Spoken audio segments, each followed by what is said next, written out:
Manger dans la rue en marchant est considéré comme un manque de savoir-vivre au Japon. C'est perçu comme une mauvaise tenue en public.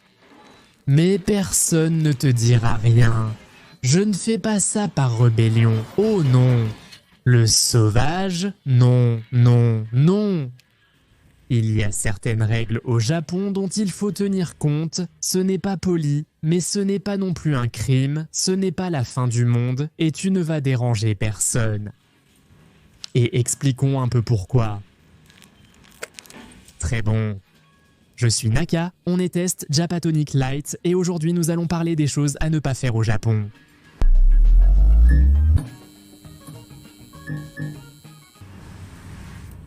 N'abusez pas du parfum. Même le parfum est vendu partout. Ici, les Japonais n'en portent pas. Ici, ils sont utilisés pour des occasions très spéciales lorsque quelqu'un veut sortir le soir avec l'intention de séduire. Malgré tout, les gens utilisent très peu de parfum, surtout pour les rendez-vous où l'on partage un repas.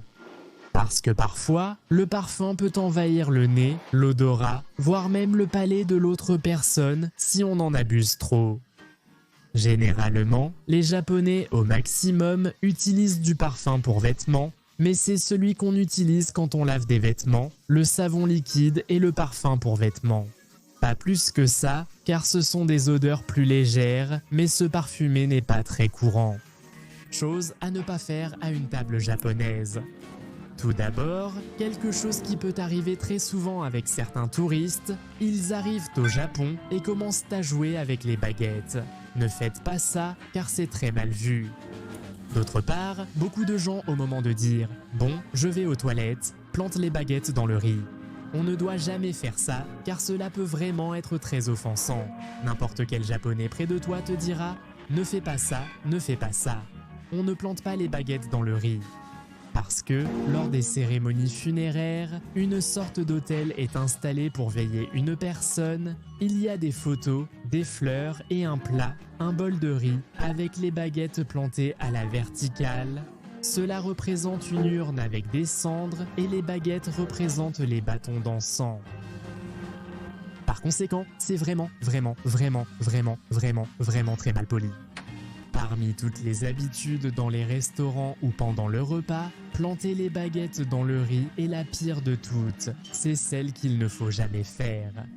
Le contact physique et le contact visuel. Les Japonais, normalement, quand ils se saluent, le font avec une certaine distance, au plus ils peuvent faire un check.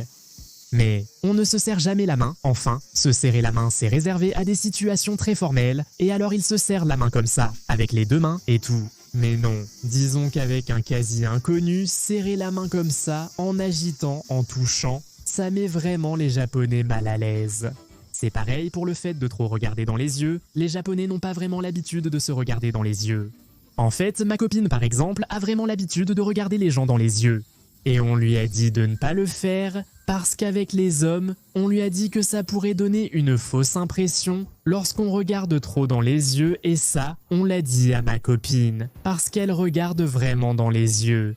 Et c'est très rare chez les Japonais ça. Une autre chose à éviter est le partage de boissons en bouteille ou en canette. Normalement, chaque personne a sa propre boisson et il n'est pas courant d'offrir sa boisson à quelqu'un d'autre.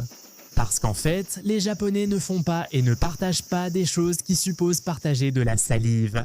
Le Japon est un pays où l'on utilise énormément les cartes de visite, les cartes de présentation, les cartes personnelles, et il y a toute une étiquette autour de celle-ci. Quand tu vas donner ta carte à quelqu'un ou en recevoir une, généralement, si vous êtes deux à en avoir, alors elles sont échangées en même temps. Ce que tu ne dois pas faire, c'est la mettre dans ta poche dès que tu la reçois, car c'est considéré comme impoli.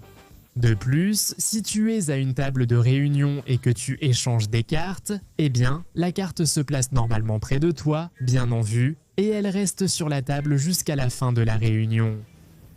D'accord, ce sont des choses très formelles, mais pour quelqu'un qui vient de l'étranger et qui doit faire des affaires, l'étiquette autour de la carte de visite est très importante. Il y a aussi d'autres choses qu'on ne te dira pas forcément, comme jouer avec les baguettes. Ou sinon, une autre chose, c'est que les étrangers ne sont pas très habitués au riz blanc, ils veulent mettre de la sauce soja sur le riz blanc. Ça aussi c'est bon. En tant qu'étranger, on ne va pas trop te le reprocher, on va juste te le dire. Mais en soi, ce n'est pas bien vu de mettre de la sauce sur le riz blanc. Une autre chose, qui n'est pas une interdiction mais plutôt une bonne habitude, disons, une bonne tenue, c'est que lorsque quelqu'un va te servir à boire ou à manger, tu dois lever ton verre avec les deux mains quand on te sert. Ou si, par exemple, on veut te passer quelque chose, par exemple avec les baguettes, on veut te donner de la nourriture, eh bien, ce que tu dois faire, c'est lever ton assiette pour recevoir ce qu'on va te donner, toujours avec les deux mains. Ça, par exemple, si tu es dans une maison de famille et que quelqu'un veut te servir quelque chose, tu lèves l'assiette avec tes deux mains pour recevoir la nourriture. Ce que vous ne devez jamais faire, c'est vous passer des choses avec les baguettes. Ça, jamais, ça ne se fait pas. Quand on incinère une personne, il y a une tradition où deux membres de la famille se passent les os avec les baguettes. De toute façon, ce n'est pas quelque chose qui arrive si souvent et ce n'est pas non plus si grave. C'est pourquoi, quand on veut donner quelque chose à quelqu'un et que quelqu'un le reçoit, il faut le mettre dans son assiette.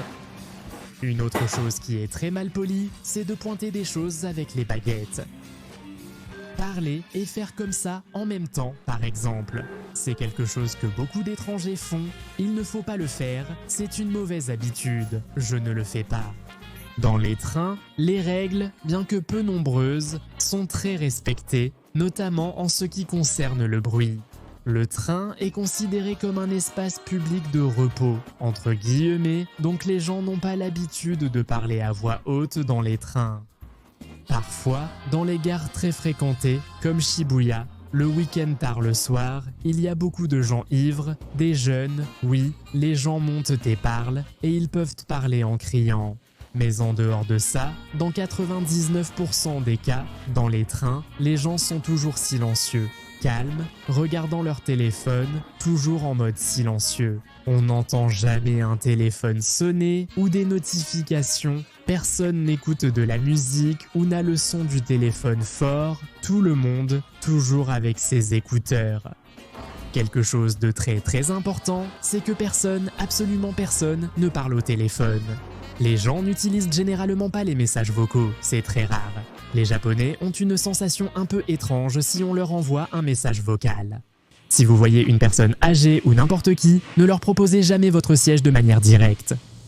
Le plus discret, si vous vous en rendez compte, c'est de vous lever et de partir, comme si vous alliez descendre ou que vous vouliez simplement laisser la place libre.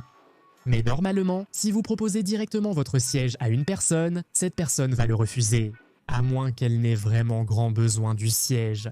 Parce que normalement, les gens ont un peu honte de déranger à cause de leur état, c'est comme ça que la société fonctionne. Ne partagez jamais de plats individuels, surtout dans les fast-foods par exemple. Parfois, par exemple, un ramen ou un udon, c'est un bol, un seul bol de nourriture d'un type de plat dans un restaurant. Ne commandez pas un plat pour deux ou ne dites pas « je prends un grand et on le partage à deux ». Non, non, non, ça ne se fait pas. Cela va à l'encontre des règles dans n'importe quel restaurant. On peut partager des plats si on en commande plusieurs différents. Ne laissez jamais de pourboire. Beaucoup de gens disent que le pourboire est considéré comme une insulte, ce n'est pas vraiment le cas. Le fait est que cette habitude n'existe tout simplement pas, il n'y a pas une coutume de laisser un pourboire, dans aucun secteur en fait. Parfois, il peut arriver que, je ne sais pas, dans un bar où vous êtes avec un barman, à la fin vous lui disiez « Otsuri wa irimasen, je n'ai pas besoin de la monnaie ». C'est possible, mais ne laissez jamais d'argent sur la table en partant, car immédiatement quelqu'un du personnel viendra en courant pour vous dire que vous avez oublié votre argent.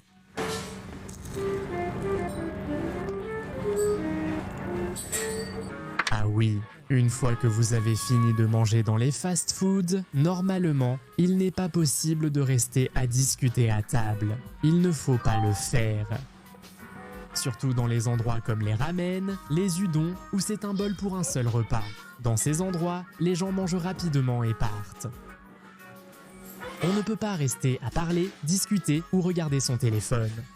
Un restaurant d'un autre type, familial, avec des tables pour plusieurs personnes, dans ces endroits-là, il n'y a aucun problème, ou dans les endroits qui servent de l'alcool. Surtout si l'endroit est bondé, il y a encore plus de raisons de ne pas le faire, on ne peut pas, on ne doit pas rester assis trop longtemps. 3 règles ultra basiques, mais bon, par précaution, je les évoque aussi. Premièrement, ne pas jeter de déchets dans la rue, les gens le respectent. Et même si c'est un endroit où il n'y a pas de poubelle publique, tu peux marcher des kilomètres sans trouver une seule poubelle. Parfois, il y en a pour les boissons à côté des distributeurs, mais pas toujours. Cependant, les gens ne jettent pas de déchets dans la rue.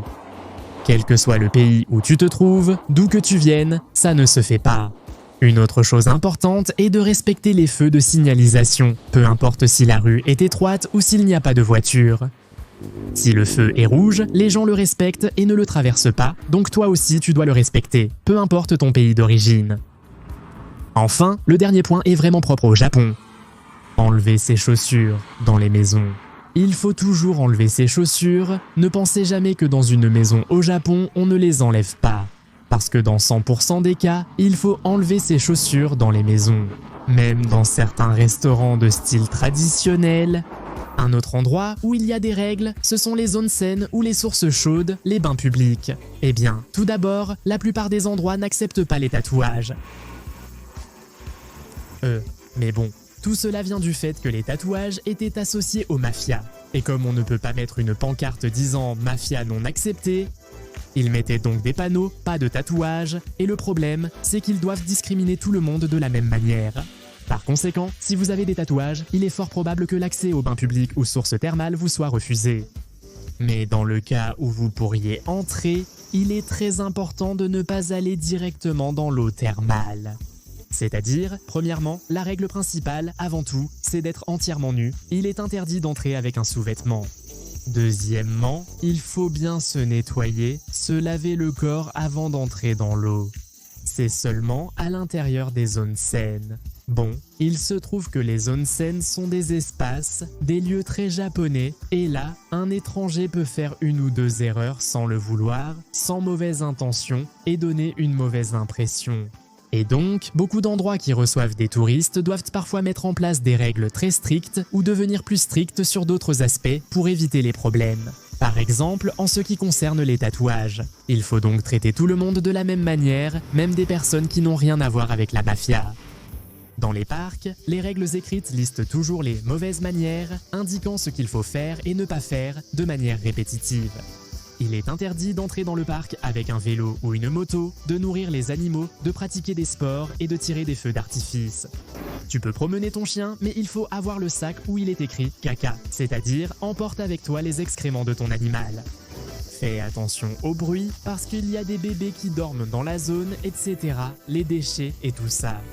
Une autre chose, c'est qu'au Japon, ce n'est pas un problème de boire de l'alcool sur la voie publique. Alors, trinquons à ça. Aujourd'hui, après m'être fait vacciner, j'ai acheté une bière sans alcool car je ne peux pas consommer d'alcool. Une scène complètement inutile où je devais ouvrir une canette de bière sans alcool. On dirait une publicité. Toute la prise ressemble à une pub. Je ne sais pas qui te filme aussi bien.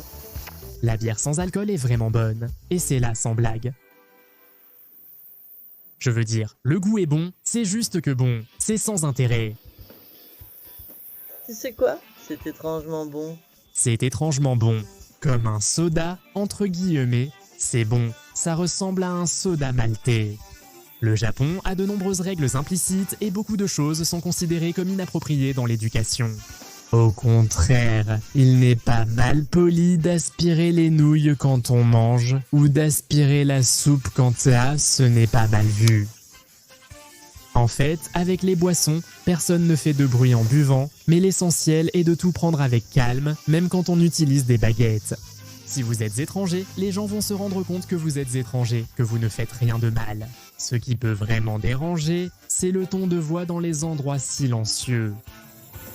Dans un café où les gens... Vous vous souvenez, je vous ai dit qu'on ne peut pas traîner à table après le repas. Mais, par exemple, dans un Starbucks, dans un café, les gens achètent parfois un café et restent là pendant des heures. Et c'est assez normal, c'est assez courant. Mais ce sont des endroits calmes, il ne faut donc pas les voir comme des bars où les gens se rassemblent pour discuter bruyamment. Surtout, ce qu'il faut surveiller un peu plus, c'est le bruit, surtout le bruit. En dehors du bruit, ils ne verront pas forcément les impolitesses comme très graves, disons. Même si on fait une bêtise, il ne se passe rien. Mais détendu, il faut être détendu, il faut prendre les choses avec calme. Alors, j'espère que vous avez appris des choses aujourd'hui, à bientôt. Et si vous connaissez une habitude qui est considérée comme de la mauvaise éducation, qu'il ne faut pas faire au Japon, eh bien, vous pouvez le mettre dans les commentaires, les amis.